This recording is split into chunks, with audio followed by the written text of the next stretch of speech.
Today I'm going to talk about the true face of Facebook and social media. I'm going to give you some personal stories to not throw anyone under the bus.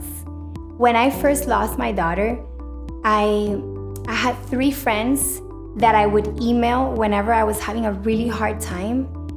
I would wait till everybody would go to sleep in my house, and I would go to the kitchen and write this email, uncensored, and I would cry and curse, and God knows what things I wrote in there. But I blamed people, I cursed, I questioned God. I did all these things that in my right mind I wouldn't typically do, but because I was in such excruciating pain and darkness, I needed to let it all out. I would sit down, write all that, and I told my friends, do not reply. I don't want your pity. I don't want it's gonna be okay. I don't want anything. Don't reply. So they obeyed. And then, after I would let all of that out, the next morning, I would wake up to a new day. The sun would have come out. I felt better because I let it all out. And then I was positive and I had a different perspective. And I posted on Facebook. I would post then. I didn't post when I was enraged or anguished or in darkness or like a deranged woman, which I was many times. I posted when I was lighthearted and hopeful. And the reason I'm sharing this is because that's what we see on Facebook and Instagram and social media, Snapchat for the most part. We see what other people either want to share or the things that they want to tell you, or we see the positive because it's what they want us, it's how they want us to see them. We see what either other people want to share or what they're capable of sharing in the moment. I didn't think about posting on Facebook when I needed to vent. It wasn't appropriate. And in that moment, what I needed was to feel.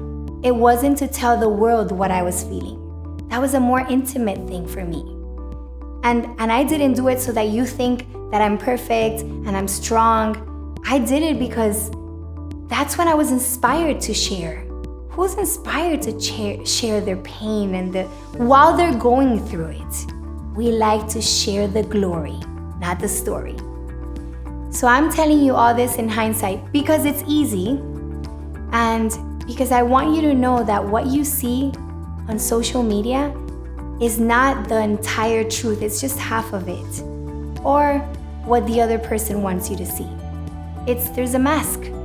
There are things and people and experiences sitting behind the computer and the phone. And the reason I'm telling you this is because we use social media nowadays as a frame of reference.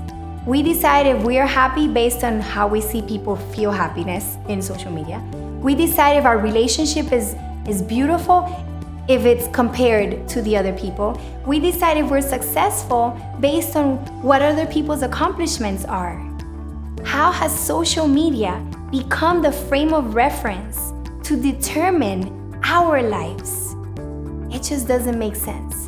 And I just want you to know that a lot of people that come see me, the first thing they share is, on social media, we're like perfect. Nobody would ever imagine that we're going through this.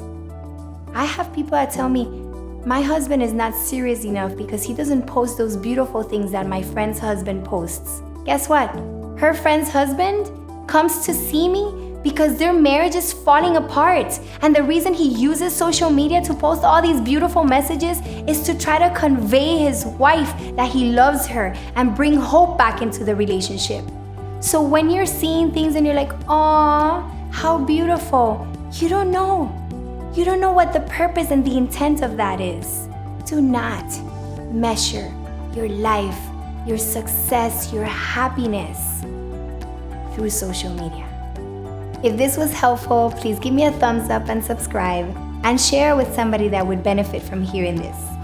And if you want more content like this, please write to me by visiting betterwithbetsy.com.